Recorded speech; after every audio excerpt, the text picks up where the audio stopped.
बीमा कर्मचारी संघ हजारीबाग मंडल गिरिडीह शाखा इकाई की वार्षिक आम बैठक रविवार को भारतीय जीवन बीमा निगम गिरिडीह शाखा कार्यालय में की गई और एलआईसी के निजीकरण का विरोध किया गया। बैठक में मंडलीय महासचिव कॉमरेड महेंद्र किशोर प्रसाद, मंडलीय अध्यक्ष लक्ष्मी नारायण गुप्ता, संयुक्त सचिव हेमंत मिश्रा और सुमित कुमार सिन्हा, संगठन सचिव जगदीश चंद्र मित्तल, अमरजीत राजवंशी और सहायक सचिव मदन कुमार पाठक अतिथि के रूप में उपस्थित थे। यहाँ बैठक की अध्यक्षता शाखा अध्यक्ष संजय शर्मा ने की। बैठक में सबसे पहले दिवंगत आत्माओं की शांति के लिए 1 मिनट का मौन धारण किया गया, जिसके बाद शाखा सचिव सह मंडलीय संयुक्त सचिव धर्म प्रकाश ने वार्षिक प्रतिवेदन के माध्यम से कहा कि केंद्र की मोदी सरकार देश की वास्तविक समस्याओं जैसे महंगाई, बेरोजगारी, महामारी, खराब कानून व्यवस्था आदि से लोगों का ध्यान हटाने के लिए नए नए नारों से जनता को बरगला रही है तथा धार्मिक उन्माद फैलाकर देश की जनता को बांट रही है। कोरोना महामारी के कारण देश के सभी क्षेत्र ने ऋणात्मक वृद्धि दर्ज किया। वहीं भारतीय जीवन बीमा निगम ने शानदार प्रदर्शन करते हुए 1.78 लाख करोड़ की प्रथम प्रीमियम में आय जुटाकर 25.17% की वृद्धि दर्ज की। ऐसे उत्कृष्ट वित्तीय संस्थान का केंद्र सरकार ने आईपीओ के माध्यम से निजीकरण करने का मन बना लिया है। सरकार के इस कदम का संघ पुरजोर विरोध करती है। बैठक को संबोधित करते हुए मंडलीय महासचिव महेंद्र किशोर प्रसाद ने कहा कि आज देश भर में डर का माहौल बना दिया गया। केंद्र सरकार सार्वजनिक प्रतिष्ठानों को बेच रही है। देश में व्याप्त महंगाई, बेरोजगारी जैसी समस्याओं से ध्यान हटाने के लिए राम मंदिर का मुद्दा सामने कर दिया जाता है और लोग दिग्भ्रमित हो जाते हैं। मंडलीय संयुक्त सचिव हेमंत मिश्रा ने कहा कि केंद्र सरकार देश को कॉरपोरेट के हाथों में दे रही है। 3 नए कृषि बिल सिर्फ किसान के विरोध में ही नहीं बल्कि पूरे देश की जनता के लिए घातक है। बैठक में वर्ष 2021 के लिए सर्वसम्मति से कॉमरेड संजय शर्मा को अध्यक्ष तथा कॉमरेड धर्म प्रकाश को पुनः सचिव चुना गया।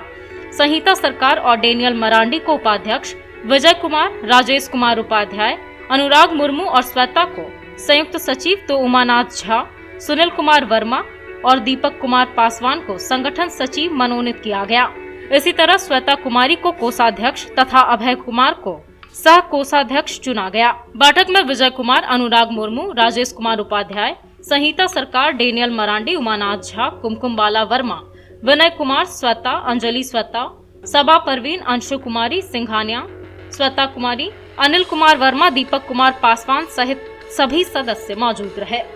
आज गिरिडीह बेस का वार्षिक आम सभा है और इस वार्षिक आम सभा में हम लोग पूरे साल, बीते साल का जो भी हमारे कार्यक्रम हुए, हमारे जो लास्ट ईयर जो ऑब्जेक्टिव सेट किए गए थे, गोल सेट किए गए थे, उसमें हमने कहाँ तक सफलता पाई है उसका आकलन करते हैं। आय व्यय का एक लेखा प्रस्तुत किया जाता है और आने वाले दिनों में जो हमारे सामने जो चैलेंजेज हैं, देश के सामने चैलेंजेज हैं, हमारी इंडस्ट्री को लेके चैलेंजेज हैं, उस पर हम लोग विचार करते हैं और उस पर निर्णय लेते हैं। जब इतने अच्छे ढंग से हमारा इंडस्ट्री काम कर रहा है, भारतीय जीवन बीमा निगम जो कि 5 करोड़ की पूंजी से शुरू हुआ था और 32 लाख करोड़ यह कुल संपत्ति हमने जमा किया है, वो भारत की जनता का भरोसा, विश्वास रहा, यहाँ के कर्मचारियों का, अधिकारियों का, विकास अधिकारियों का, अभिकर्ताओं का योगदान रहा।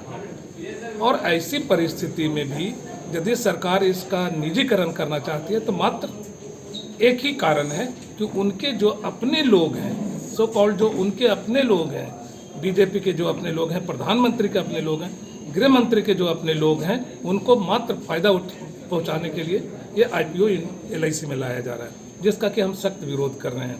हमने सभी सांसदों को चिट्ठी लिखी है कि इस आईपीओ का आप भी अपने पार्टी स्तर पर, सरकार के स्तर पर विरोध करें, क्योंकि ये किसी भी तरीके से आम जनता के हित में नहीं है।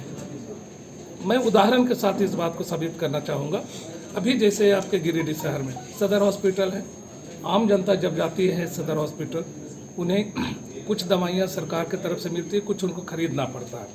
जो 5 गोली भी मिल रही है सरकारी खजाने से या सदर हॉस्पिटल में, उस 5 गोली में 1 गोली पे भारतीय जीवन बीमा निगम का शेयर है, या कह सकते हैं वो कंट्रीब्यूशन एलआईसी ने दिया है।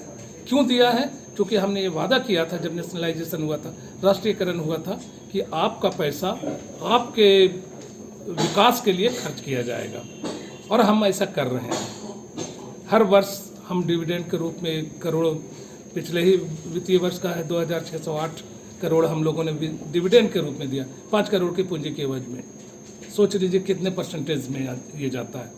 और ऐसी परिस्थिति में यदि इस इंडस्ट्री को निजी हाथों में सौंप दिया जाता है तो इससे बड़ा देश के साथ देशद्रोह तो नहीं कहेंगे, देश के साथ धोखाबाजी का दूसरा नमूना नहीं पेश होगा। गिरिडीह शाखा की मासिक बैठक है और इसमें हम LIC को बचाने का रास्ता तय करेंगे।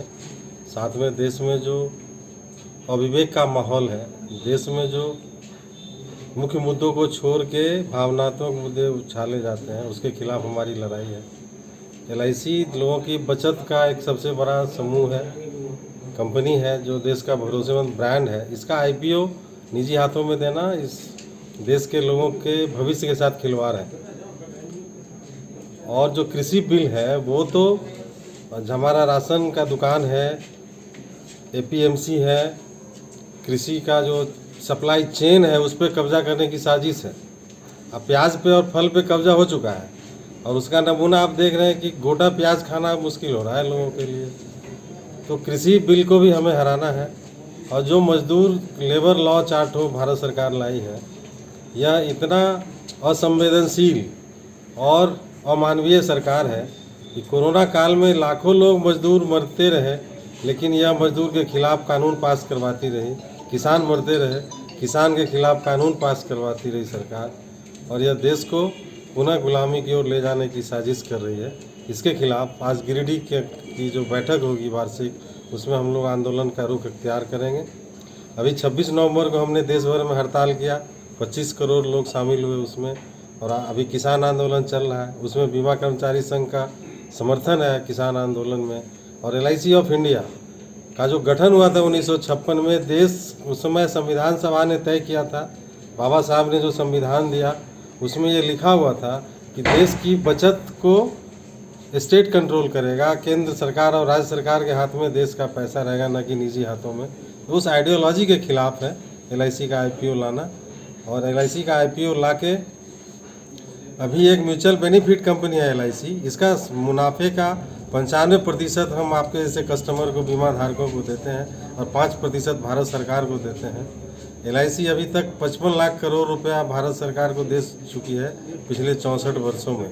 तो यह जो सोने की मुर्गी है, इसको मारने की साजिश कॉरपोरेट दलाली के चक्कर में जो NDA नीति सरकार है नरेंद्र मोदी जी का नेतृत्व में, वो करना चाह रही, इसके खिलाफ हम लोग हैं। और बेरोजगारी कितनी बढ़ रही है इसका कोई डाटा ही नहीं है सरकार के पास। कम से कम 15 करोड़ से ज़्यादा लोग कोरोना में बेरोजगार हो गए हैं। अभी देश में मनहूसियत का माहौल है। इसके खिलाफ जो हम हड़ताल किए हैं 26 नवंबर को और 8 जनवरी को भारत बंद किए हैं, वह विवेकहीनता के खिलाफ है। आप जब रोटी मांगेंगे तो आपको राम मंदिर दिखाया जाएगा। आप जब बोलेंगे कि हमारे बच्चों को रोजगार दो तो बोलेंगे कि हमने शौचालय बनवा दिया है। तो मुख्य मुद्दे से ध्यान हटा के, जब लोक जीवन के मुद्दे से हटा के परलौकिक बातें होने लगे, भगवान की बातें होने लगे, अल्लाह की बातें होने लगे, तो समझिए कि शासक वर्ग देश के जनता को धोखा दे रहा है। और इसके खिलाफ भारतीय जीवन बीमा निगम की गिरिडीह शाखा, हमारे जो शाखा सचिव हैं कॉमरेड धर्म प्रकाश जी गुप्ता जी और हमारे महामंत्री हजारीबाग के महेंद्र किशोर जी, इनके नेतृत्व में हम लोग लड़ रहे हैं। और LIC भरोसे का ब्रांड है और इसका 1 रुपये का शेयर भी हम निजी हाथों में नहीं जाने देंगे। ये आज का मीटिंग का एजेंडा है हमारा। आज बीमा कर्मचारी संघ हजारीबाग मंडल गिरिडीह शाखा इकाई की वार्षिक बैठक है। इस बैठक में हमारे महामंत्री, मंडलीय महामंत्री श्री महेंद्र किशोर प्रसाद जी और संयुक्त सचिव श्री हेमंत मिश्रा जी आए हुए हैं। और इस बैठक में पिछले वर्ष जो हमने गोल तय किया था उसमें हमारा क्या अचीवमेंट रहा, इसकी हम लोग आकलन करेंगे। और अभी देश में व्याप्त जो भी समस्या है जो हमसे जुड़ी हुई है, आम जनता से जुड़ी हुई है, उन सारी बातों पे चर्चा करेंगे और संघर्ष का रूपरेखा भी तय करेंगे। अभी देश में जो 3 सबसे महत्वपूर्ण बातें हैं, पहला है कृषि बिल को कैसे वापस लिया जाए। दूसरा है श्रम कानूनों में जो बदलाव किया गया है, भारत के 29 श्रम कानूनों को समाप्त कर 4 श्रम कोड बनाया गया, उसके खिलाफ हमारी लड़ाई जारी है। और तीसरी जो चीज़ है कि सारे मुख्य मुद्दों से हटाकर केंद्र की नरेंद्र मोदी सरकार जो है धार्मिक उन्मादता जो फैलाया जा रहा है देश में, इसके खिलाफ हम लोग हैं और हम लोग इस लड़ाई को बहुत आगे तक ले जाएंगे। और जो LIC का IPO लाना है, जो देश हित में कतई नहीं है, बीमा धारकों के हित में कतई नहीं है, सिर्फ कारपोरेट हित के लिए LIC जैसी संस्था का IPO केंद्र सरकार लाना चाहती है। इसके विरोध में हमारा संघर्ष तब तक जारी रहेगा जब तक कि IPO लाने का जो उनका मन है वो अपने निर्णय को वापस नहीं ले ले।